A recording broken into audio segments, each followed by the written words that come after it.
warahmatullahi wabarakatuh. Alhamdulillah dari ni'matihi dan kebersamaan wa la ilaha illallah wa la ilaha asyhadu anna Muhammadan abduhu wa rasuluh. Dan dari kami sudah melihat di negara untuk ya. Silakan berdiri, kita sedikit sebentar.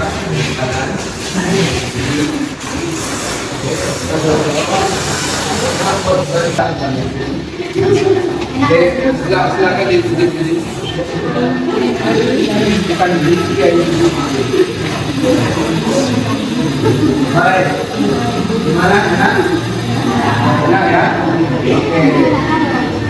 Supaya sama-sama enak, sekarang balik kiri. Nah, balik kiri lagi. Balik dulu. Hijab seenak kemudian hijab. Sudah enak? Nah, sama-sama enak ya? Silakan boleh duduk. Nanti kembali ke sini. Jadi sebelumnya kita sudah belajar tentang psikologi pendidikan. Dalam psikologi pendidikan ada beberapa belajar juga dari belajar dari barat ya. Dalam psikologi barat ada apa saja yang kalian ketahui tentang teori belajar? Ada belajar dalam Islam, belajar itu punya tidak sembarangan, ada prinsip-prinsip yang harus dipakai dalam belajar. Kalau tidak dipakai, belajarnya tidak dalam. Dan ketika metode belajar dalam Islam, ada tidak barat saja yang punya metode. Islam juga punya. Kalau di barat ada metode belajar, dulu kalian sering dapat di SMA, diajak eksperimen sama guru, benar? Nah, itu teori. Ada yang kemarin kita pelajari. Kemudian ada namanya sosiodrama, bermain peran. Itu juga ada dalam teori barat. Nah, dan itu yang pertama. Ini potensi manusia menurut Islam.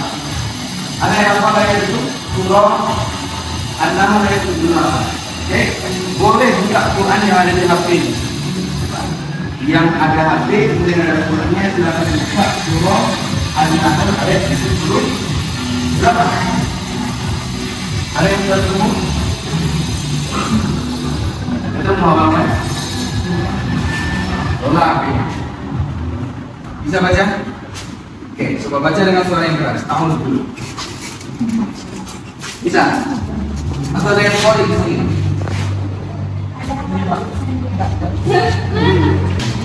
An-Nahl ayat 70.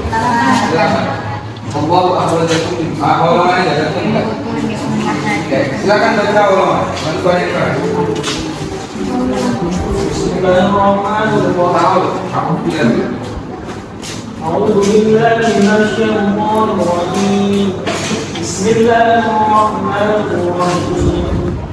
والله أخرجكم من بطون أمهاتكم لا تعلمون شيئا وجعل لكم السمع والأبصار والأفئدة لعلكم تشكرون.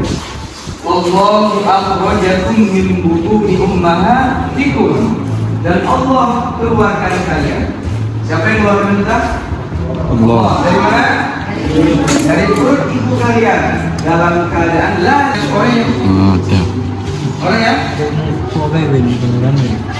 sudah punya ilmu. Kalau belum punya ilmu dia akan bertanya. Dia punya ilmu tapi nggak tahu kan dia bertanya. Oke. Kemudian waja'ala lakum as-sam'a wal absara wal absara, menyatakan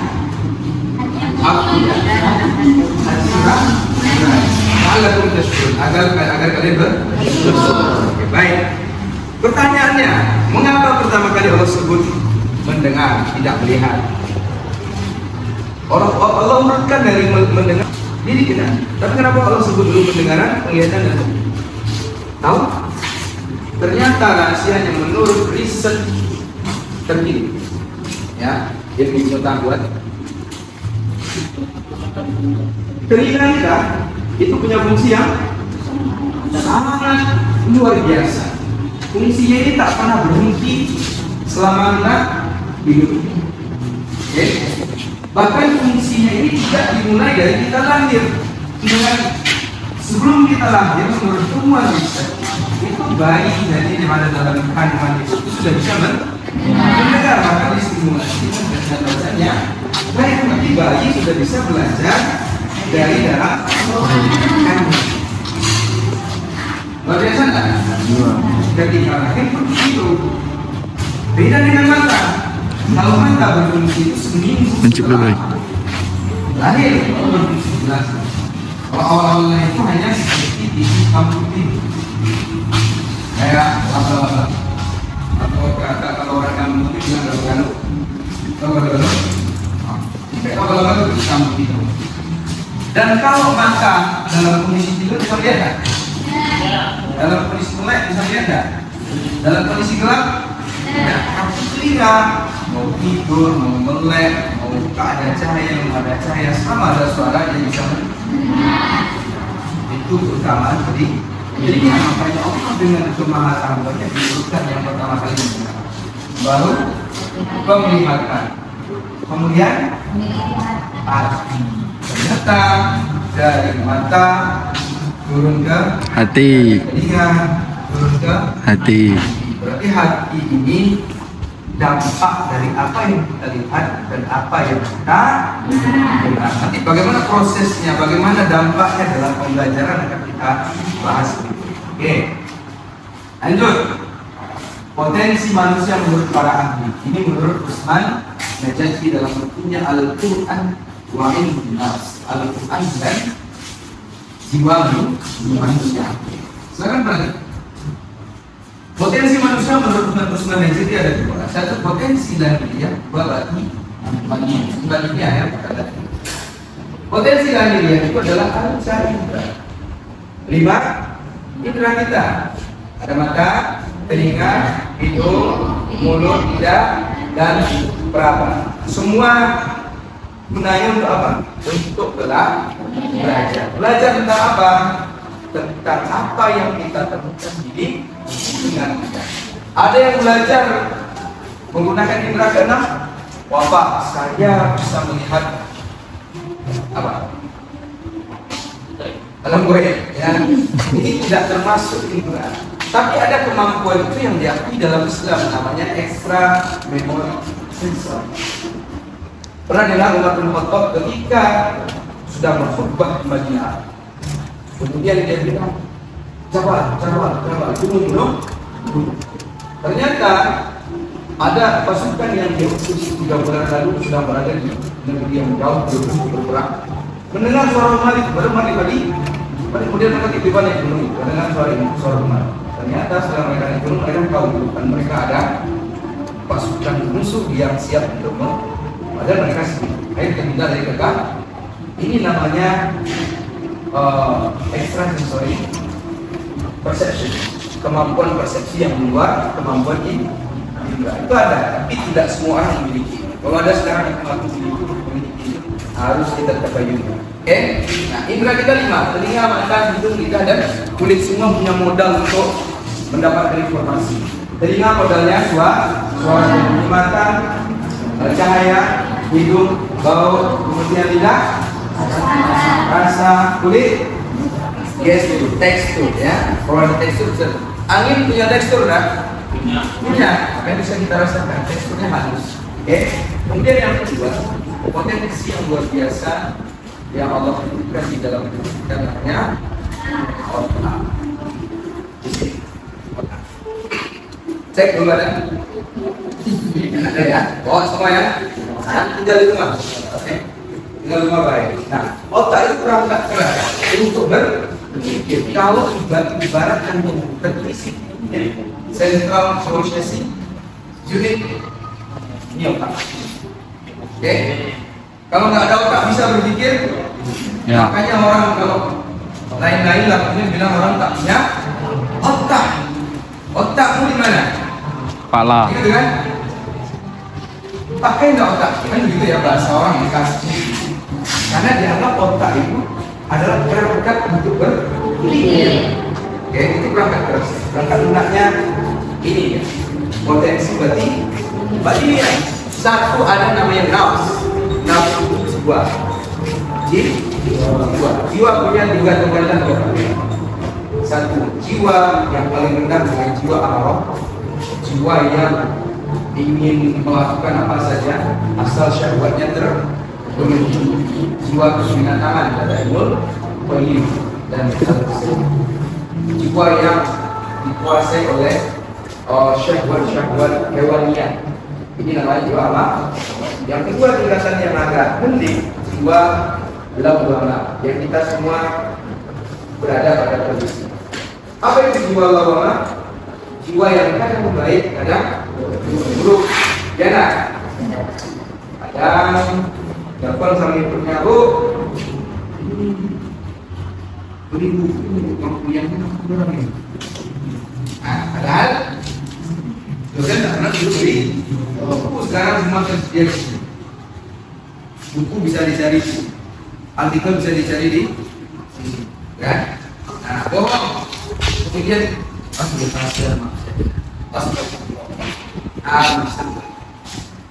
muncul baiknya, kan? Nah, jadi jiwa lawamah itu jiwa buruk, kadang buruk, kadang baik. Oke. Kemudian jiwa yang paling tinggi tingkatan jiwa para nabi dan para wali Allah, yaitu jiwa mutma'in dalam surah Al-Fajr.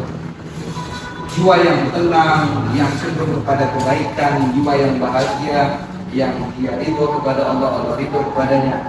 Itu jiwa mutma'in. Apa implikasinya, potensinya pada belajar tak? Kira-kira kalau kita belajar, mengajar anak didik kita mengajarkan mereka supaya punya jiwa yang mana? Jiwa yang mutma'in, jiwa yang tenang, supaya ya enggak? Sama kayak anak di rumah. Kalian punya adik di rumah? Hah? Punya? Adiknya kadang menjengkelkan, kan? Kenapa menjengkelkan? Usil, nakal, melanggar, kan gitu ya? Kadang dia baik, kan? Baik.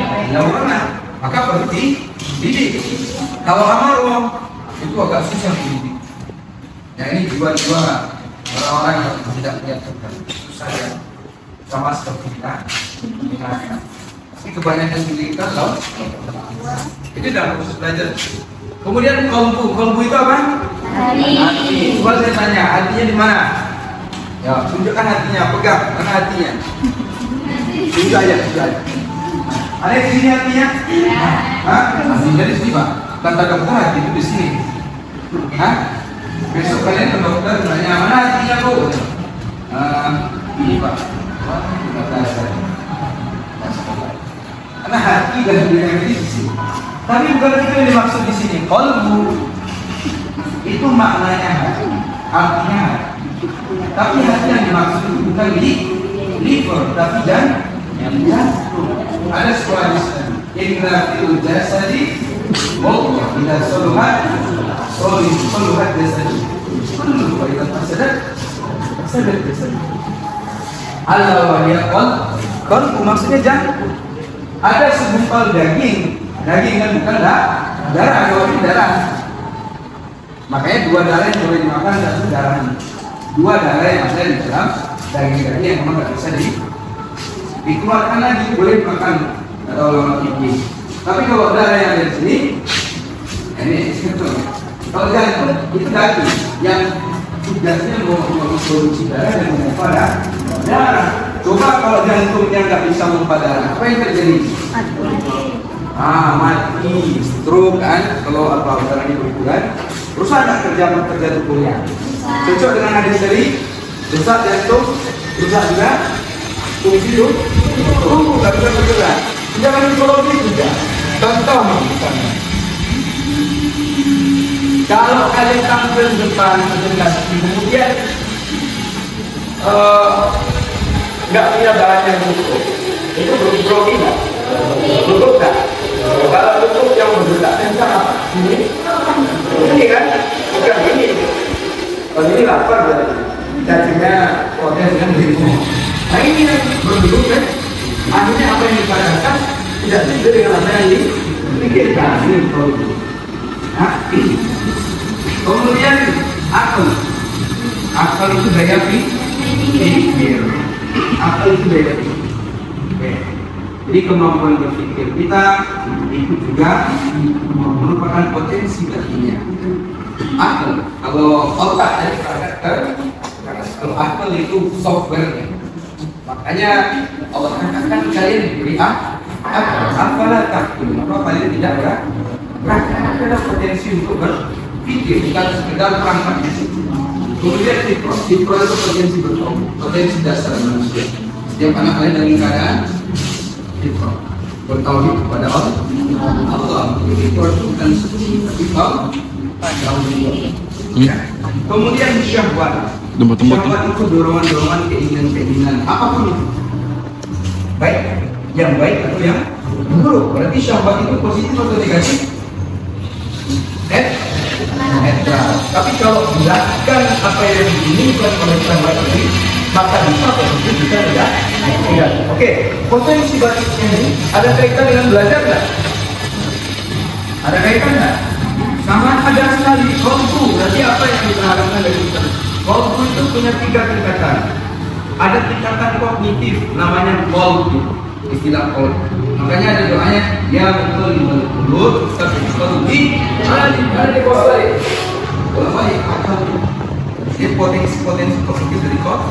Kemudian ada sudur, afektifnya. Alladhi yuwaswisu fi sudurin-nas. Was-was, perasaan kan?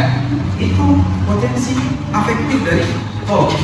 Kemudian ada potensi psikomotorik atau kinestetik disebut dengan fuad.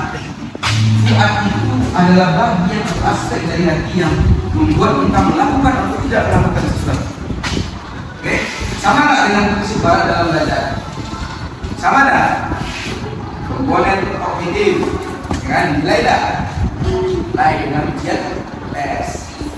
Tes one kemarin kan? Makanya terus kan? Oke, kalian uji puas ada IPK-nya, itu uji apa kok? Kalau di sekolah juga begitu, ada tes tertulis, tes esai, dan ya. Kemudian ada afektif, sikapnya juga itu bagaimana perilakunya, jadi dilihat. Kemudian kinestetiknya, ya, bagaimana kemampuannya dalam menghasilkan sesuatu. Sama nggak dengan manusia barat?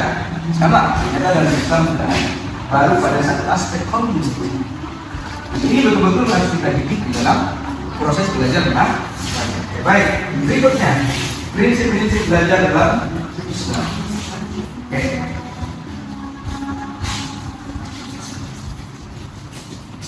Prinsip belajar dalam Islam. Ini yang sama dengan barat. Cuma ini sumbernya Quran dan hadis. Ini ada satu, ini menurut Usman Najati ya, motivasi. Motivasi itu bisa dilakukan dengan 3 cara. Satu, dengan targhib dan tarhib, reward dan punishment. Kalau barat menyebutnya reward dan punishment. Kalau di sini disebut dengan targhib dan tarhib. Pernah dihukum? Pernah dikasih hadiah? Pernah. Lebih banyak mana dihukum atau dikasih hadiah? Dihukum, hadiah. Pendidikan yang baik itu mestinya banyak memberikan penghargaan, bukan penghentikan. Jadi besok kalau jadi guru, hargaimu murid sekecil apapun prestasi. Ya. Kemudian memotivasi dengan cerita. Jadi kalau sebelum mengajar itu cerita dulu pada anak didik kita. Cerita tentang orang soleh, cerita tentang orang-orang yang sukses, sehingga bisa memotivasi dia dalam belajar. Kemudian memanfaatkan peristiwa penting. Kalau mau siswanya termotivasi lagi, ajaklah belajar tentang hewan itu ke kebun binatang. Iuran atau nabung, nanti di akhir semester kita ke kebun binatang, belajar tentang hewan. Ada tak? Kira-kira ada nggak di antara siswa kita tuh yang belum pernah melihat singa? Ada kan? Tahunya hanya di gambar. Lihat nyatanya ke kebun binatang. Termotivasi lah deh. Weh, kalau malas-malas, nah besok kita jadi kebun binatang. Nah, kira-kira termotivasi lah. Iya ya. Ini cara untuk memotivasi. Oke. Kemudian keutamaan belajar. Belajar itu mesti murojaah. Murojaah ada ulang-ulang. makanya ada penugasan, dulu ada pekerjaan rumah, terus ulang supaya apa? Supaya bisa. Kata pepatah orang kampung saya, pasar jalan lebar, duit kelas lancar, gaji lebar, bisa duit pulang. Ya, apa maksudnya? Ayam terjawab, ya.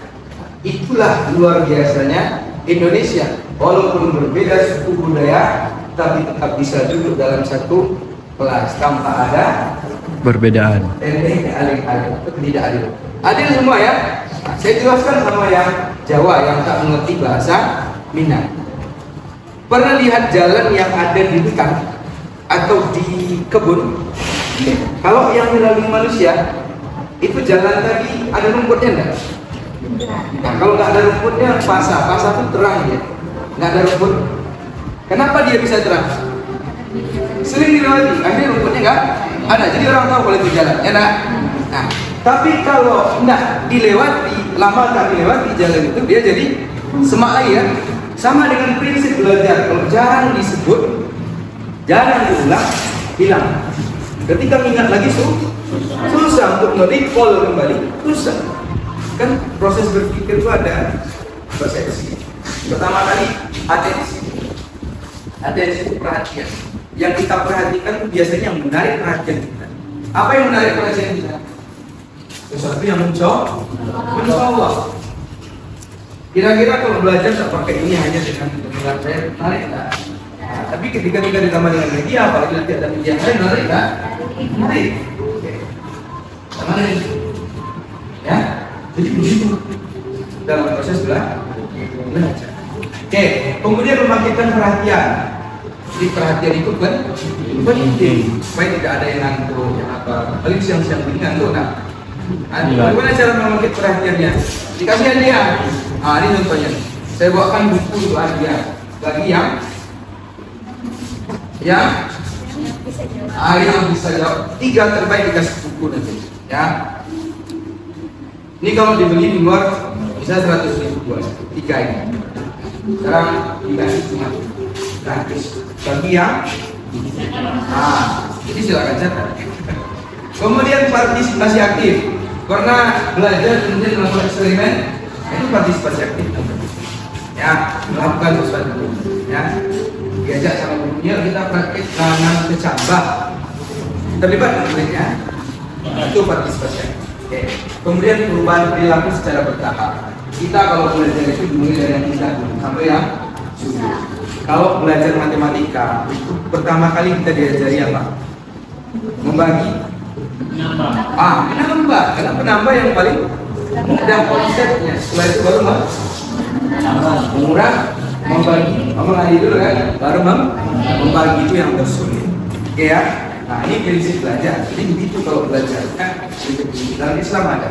Oke. Sekarang kita lihat sedikit tentang metode belajar dalam Islam. Oke. Ini hampir sama dengan Barat. Dalam Quran juga ada. Pertama imitasi meniru. Meniru ada dalam surah Al-Maidah 31. Al-Maidah 31. Silakan dilihat. Ini tentang Qabil yang bingung mengumpulkan saudaranya Habil setelah dia bunuh, kemudian jalan-jalan, saking bingungnya lihat burung gagak. Burung gagak tadi bawa saudaranya dikuburkan, digali-gali tanah, kemudian dikuburkan. Qabil melihat itu, kemudian dia belajar dari burung gagak, mengimitasi, meniru, modeling.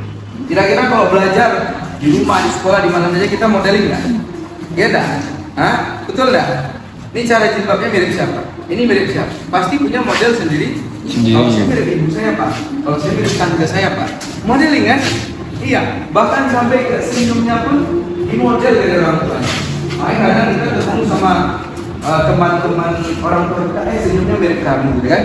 Karena senyumnya tidak mengimitasi. Mulai kapan imitasi? Sejak umur setahun 2 tahun sudah bisa mengimitasi anak-anak.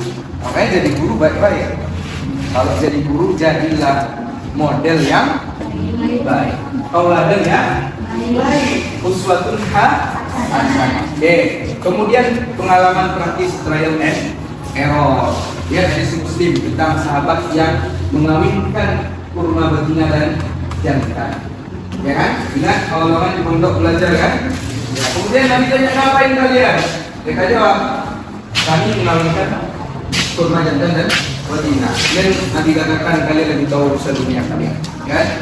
Jadi dalam Islam ada trial and error, diperbolehkan. Dan selama konteks yang terbaik dalam belajar. Kemudian berpikir ada 3 bentuk. Ada diskusi, berjidal, majadilhum billati hiya ahsan. Kemudian ada bermusyawarah, surah. Apa beda diskusi dan surah? Kalau diskusi, setiap orang bisa punya kesimpulan masing-masing, tapi kalau surah menghasilkan satu kesepakatan. Ya, dan problem solving, pemecahan masalah. Banyak ada dalam Quran tentang pemecahan masalah. Afala ta'qil, afala tatafak, gitu kan? Fas'alu ahli dzikri in kuntum la ta'lamun. Problem solution. Kemudian lanjut berikutnya, metode menurut Hafiz Al-Suwaid yang juga ahli dalam psikoparenting, ya, memberikan teladan dan sudah saya jelaskan indikasi ya, sama. Kemudian waktu yang tepat tadi sudah ya, waktu. Kemudian adil, nah ini yang tidak ada di barat. Seorang guru harus adil kepada anak-anak. Karena kalau nggak adil akibatnya apa? Dibuang oleh saudaranya jadi budak. Siapa dia? Yusuf. Kenapa Yusuf dibuang? Karena saudara yang lain merasa tidak adil, yang tidak adil. Ini bahaya kalau dalam belajar tidak adil. Makanya begini kan? Saya yang guru yang dan ini tidak adil. Kemudian lihat yang video metode pilihan barat yang berbeda kita dalam Islam punya, ya kan? Oke, kita dulu juga kan mendoakan anak ya, selagi itu doakan memberikan mainan untuk anak juga. Aisyah radhiyallahu anha ketika kecil itu suka main boneka di dalam rumah Nabi, diajak anak lain. Padahal Nabi tidak suka boneka, tidak suka patung, tapi Nabi toleran kepada Aisyah karena memang Aisyah lagi untuk main. Malaikat tak masuk ke dalam rumah yang ada patungnya, kan gitu ya. Tapi Nabi tidak melarang Aisyah tidak main, tapi toleransi terhadap Aisyah. Ya, betapa luasnya pengetahuan psikologi belajar. Biarkan ya, tidak dimarahi karena memang kebutuhan. Kemudian tidak suka marah dan celah, dilarang dalam proses belajar. Guru yang suka marah kemudian guru CR, guru Egi, tidak boleh marah-marah. Nanti ini sama.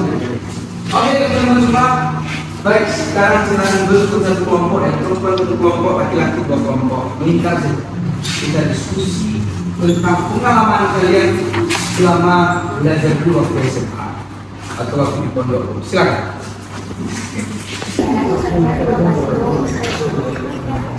Pasti ada bos. Kalau bos pasti.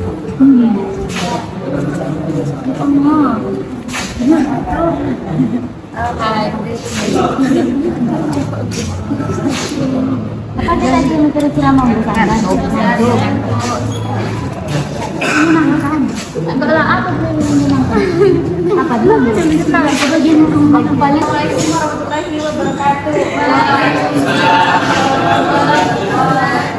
Saya Dinda Putri, perwakilan dari kelompok 1. Hasil diskusi kami tentang pembelajaran guru yang diterapkan oleh SMA, yaitu guru menerapkan metode ceramah. Metode ceramah ini ada sisi negatif dan positifnya. Kalau negatifnya itu membosankan, terus buat ngantuk kan, membosankan. Yang kedua, sisi positifnya itu kalau metode ceramah bisa menginspirasi dan memotivasi murid-murid untuk mendengarkan apa yang disampaikan oleh guru. Kesannya enak sih, memperbanyak ilmu juga, menyenangkan. Serulah pokoknya. Oke, tahan dulu. Waalaikumsalam warahmatullahi wabarakatuh. Alhamdulillah, sesuai dengan diskusi kami tadi, bahwasanya pelajaran yang paling mengesankan ataupun yang paling terkesan di hidup kami semasa di pesantren Itunya metode perkelompokan. Di situ ada sisi seriusnya dan ada juga sisi canda tawanya. Kelompok ya. Ya, di sisi kelompok, Pak. Jadi di situ di sisi positifnya kami bisa mendapat hafalan doa, hafalan ayat Al-Quran, dan hafalan-hafalan seperti dan lain sebagainya. Ya. Dan begitu pun di sisi kemudian pada pagi subuh, ya, pagi subuh ada seorang itu kan yang sakit perutnya, masuk latar kontainnya lagi kelompok. Nah, itu di dalam sisi apanya? Ada canda tawanya gitu. Nah, jadi mungkin sekian kesimpulannya. Di dalam metode pengelompokan ada berbagai macam yang bisa kita dapatkan. Ada di situ di sisi positif dan ada juga negatifnya. Kalau negatifnya kita menghibahkan faham kita. Ada yang bawa saya itu kan kita hibahkan. Ada juga dalam sisi positifnya kita mendapatkan hafalan yang banyak dan insya Allah berkah. Ya, assalamualaikum warahmatullahi wabarakatuh. Waalaikumsalam warahmatullahi wabarakatuh. Baik, di sini kami mengambil metode praktek. Mana kami mengambil metode praktek karena menurut kami lebih berkesan karena dia bisa praktek langsung dan ingatan kita lebih mendalam. Ingatan kita lebih mendalam dibandingkan daripada metode ceramah. Metode ceramah ini bisa cepat lupa. Apalagi kita mencatat di dalam bukunya ini hilang, maka metode kita akan hilang. Tapi apabila kita praktek lebih mendalam untuk mengingatnya. Contohnya kami mengambil dari sisi menyolatkan jenazah. Menyolatkan jenazah apabila kita dari metode ceramah atau metode mencatat dan lain sebagainya, maka kita tidak akan gampang untuk mengingatnya. Tapi apabila kita praktekkan langsung, maka kita akan mengetahuinya lebih dalam dan bisa terjun ke lapangan untuk selanjutnya. Jadi misalnya untuk metode praktek ini intinya lebih mendalam untuk ingatan kita dan untuk terjun ke lapangan selanjutnya. Sedangkan untuk metode mencatat atau ceramah lebih mudah hilang daripada pikiran kita. Hilang ingat yang kita ingat dari catatan tersebut. Mungkin demikian yang dapat kami sampaikan. Assalamualaikum warahmatullahi wabarakatuh. Kita ulangi ya. Dari 3 kelompok tadi yang presentasi, mana menurut kalian jujur yang paling bagus presentasi? Ini jujur. Menurut Sandi? Menurut Sandi, saya Pak ya. Oke, saya menilai juga yang betul.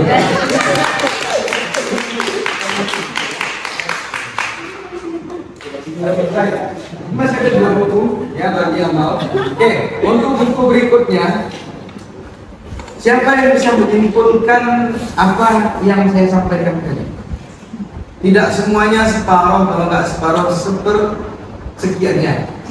Tapi kesimpulan tadi kita bahas apa metode belajar dalam. Nah, siapa yang bisa menyampaikan kesimpulannya dari apa yang didapatkan? Dan kesimpulan setiap orang berbeda. Siapa yang bisa? Nanti kita hargai dengan buku. Silakan. Salah kalau kita menyimpulkan banyak. Kalian nggak ada mau ringkas? Ya, yang namanya menyimpulkan terserah kita. Siapa yang berani? Ada yang berani? Siapa yang berani? Yang berani dapat buku. Allah mas, bisa? Apa? Oke, di stop dulu. Bisa. Waalaikumsalam warahmatullahi wabarakatuh. Hubungan hati ini dalam belajar ialah hati ini sudah kita ketahui ada yang namanya hati amarom dan lawamah dan hati mutmainnah. Artinya hati ini ada yang kadang baik dan kadang buruk. Artinya kita itu hubungannya adalah belajar Kita menempatkan hati kita bagaimana untuk kebaikan dan belajar. Contohnya memperhatikan. Hati kan memperhatikan pada dasarnya. Jadi mari kita memperhatikan belajar, itulah hubungannya hati supaya mendapat ilmu yang berkah dan mendapat ilmu yang dulu. Dan perlu juga hati itu mutmainnah, ketenangan. Karena semuanya harus ketenangan. Mau makan pun ketenangan. Jangankan belajar, makan pun harus ketenangan. Jangankan makan, ceramah pun harus ketenangan. Kenapa? Ceramah kalau tidak ada ketenangan, maka ilmu akan grogi. Kata-kata grogi semuanya tidak akan indah pada masanya. Artinya kita harus butuh kenangan, segala-galanya butuh kenangan, bukan kenangan tapi ketenangan. Itu saja, Pak. Oke, baik. Yang maksudnya jiwa ya, jiwa yang tenang, hati yang tenang. Oke, selamat ya. Oke, baik, tepuk tangan untuk kita. Sekarang kita simpulkan bahwa dari apa yang kita diskusikan tadi, makanya supaya indera kita belajar yang baik-baik dan dapat pengaruh ke hati juga yang baik-baik, maka dalam di sekolah itu mesti diajarkan yang baik-baik, diteladangkan yang baik-baik, dicontohkan yang baik-baik. Bukankah tujuan belajar, tujuan pendidikan untuk menjadi manusia yang Baik. terbaik, kan begitu ya? Insan Kamil. manusia yang sempurna. Pernah. Itulah tujuan utama. Oke, baik teman-teman semua, saya kira itu pertemuan kita kali ini, dan insya Allah kita ketemu lagi di minggu berikutnya dengan materi yang Beda. Nanti silakan baca-baca tentang perkembangan peserta didik dan materi-materi yang lain. Itu saja, tepuk tangan untuk kita semua.